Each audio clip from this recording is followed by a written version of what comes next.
Good morning to all. आज हम लोग गुरु नानक के पद का प्रश्नोत्तर करेंगे, ठीक है।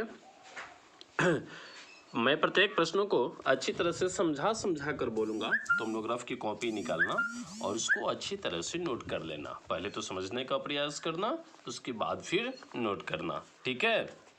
जो भी समझ में नहीं आए फिर तुम लोग इस ग्रुप में भेजना। प्रश्न संख्या 1 है, कवि किनके बिना जगत में यह जन्म व्यर्थ मानता है। प्रश्न बहुत ही आसान है। हल करने का प्रयास करो। वीडियो को रोककर पुनः वीडियो को चालू किया होगा तुमने, और मैं उम्मीद करता हूं कि तुमने यह हल कर लिया होगा। वैसे तुम अपने हल से इसको मिलाओ। चलो, प्रश्न के अनुसार ही हमें लिखना होगा। जवाब लिखते समय ध्यान देना होता है कि जिस काल में प्रश्न होगा उसी काल में हमारा जवाब भी होना चाहिए। यह किस काल में है? मानता है वर्तमान काल, ठीक है। तो हम भी वर्तमान काल में ही इसका उत्तर देंगे। कवि राम नाम के जप के बिना जगत में यह जन्म व्यर्थ मानता है। स्पष्ट हो गया। अब थोड़ा सा इस पर हम लोग व्याख्या करेंगे। अर्थात कवि के कहने का मतलब यह है कि मानव शरीर धारण करने पर जो राम नाम का स्मरण न करे, सच्चे हृदय से जप न करे, ईश्वर नाम का कीर्तन न करे, बल्कि उसके बदले में सांसारिक विषय वासनाओं अर्थात बाह्याडंबर में फंसा रह जाता है, उसका मनुष्य योनि में जन्म लेना व्यर्थ साबित होता है। स्पष्ट हो गया।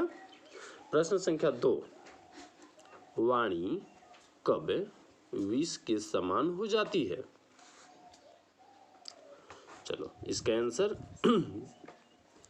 वाणी तब विष के समान हो जाती है जब मनुष्य राम नाम की चर्चा न करे, राम नाम का जप न करे, राम नाम का कीर्तन भजन न करे, बल्कि सांसारिकता की मोह माया में फंस जाए, सांसारिकता की चर्चा करे। पूर्ण विराम। कहने का तात्पर्य यह है कि जब व्यक्ति ईश्वर की महिमा का गुणगान न करके मति भ्रमता के कारण पूजा पाठ, कर्मकांड, बाह्याडंबर में विश्वास करने लगे, तब उसका वाणी विष के समान हो जाता है। स्पष्ट हो गया। प्रश्न संख्या 3, नाम कीर्तन के आगे कवि किन कर्मों की व्यर्थता सिद्ध करता है? आंसर, नाम कीर्तन के आगे कवि उन कर्मों की व्यर्थता सिद्ध करता है जिससे मन को शांति की प्राप्ति न हो, जो हमारे मन को और चंचल बना दे। जैसे पूजा पाठ,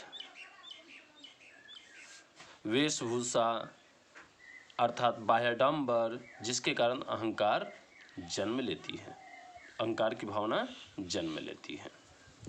कवि का कहना है कि ईश्वर के भजन कीर्तन से ही हृदय में प्रेम रस का संचार होता है और इसी से मानव जीवन में सहजता आती है।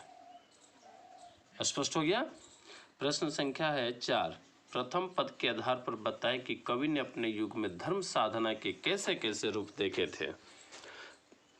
भावार्थ करते समय और वाचन करते समय तुम लोगों ने ध्यान दिया होगा कि कवि ने अपने धर्म साधना के विभिन्न रूप देखे हैं। जैसे शिखा बढ़ाना, जनेऊ धारण करना,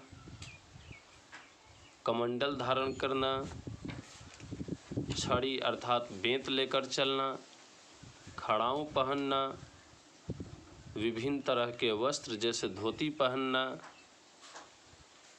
नग्न रहना, पूरे शरीर में भस्म मल कर चलना इत्यादि उन्होंने रूप को देखा है। पगड़ी धारण करना,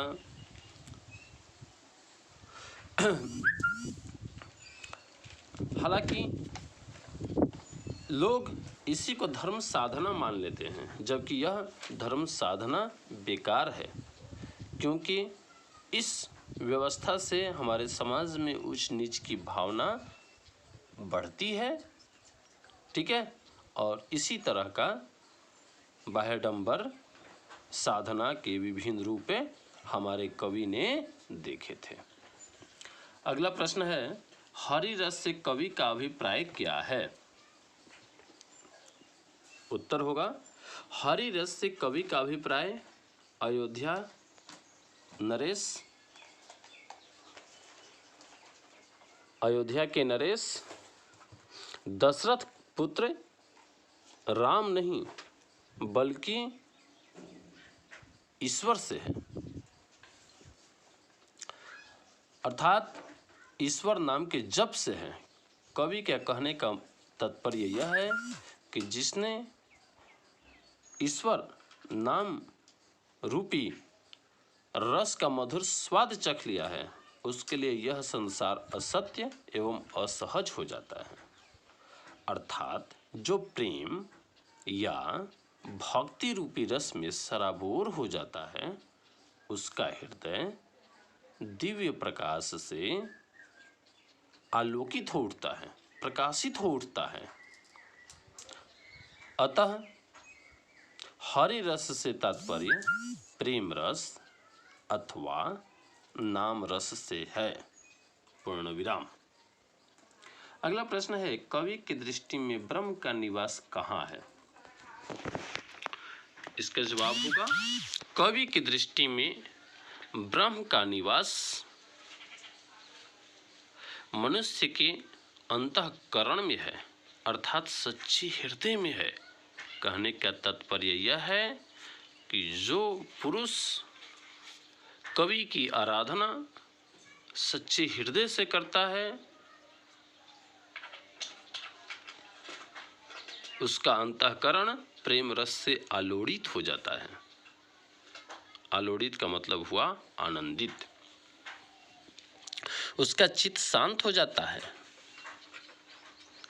इसलिए कवि कहता है कि ईश्वर का निवास न तो मंदिर, मस्जिद, कर्म कांड, पूजा अर्चना, वेशभूषा में है, बल्कि ईश्वर का निवास तो सच्चे मायने में सच्चे प्रेम में है। अगला प्रश्न है 7, गुरु की कृपा से किस युक्ति की पहचान हो पाती है? इसका उत्तर होगा, गुरु की कृपा जिस पर हो जाती है वह सारी सांसारिक विषय वासनाओं से मुक्त हो जाता है। ऐसा व्यक्ति सुख दुख, हर्ष शोक में समान रहता है। मान अपमान, निंदा स्तुति से वह दूर रहता है। इसे काम, क्रोध, मद, लोभ एवं अहंकार व्यथित नहीं करते। और इस तरह के मनुष्य के हृदय में ब्रह्म का निवास होता है। उसे सांसारिक बातों से विरक्ति हो जाती है। गुरु की कृपा से वह उसे सत्य असत्य की पहचान हो जाती है, अर्थात उसकी आत्मा परमात्मा में एकाकार हो जाती है। जिस तरह से पानी पानी मिलकर एक हो जाता है। प्रश्न संख्या 8 में 4 प्रश्न हैं और एक 9 है, ठीक है। तो इन प्रश्नों को हम लोग कल हल करेंगे। कल हम लोग इनके जवाब ढूंढेंगे। समझ में आ गया ना? ठीक। तो आज का यही होमवर्क है, इन सभी प्रश्नों का प्रश्न उत्तर का फेयर करना और साथ ही साथ इन्हें समझना और याद करना। ठीक है? Okay, thanks.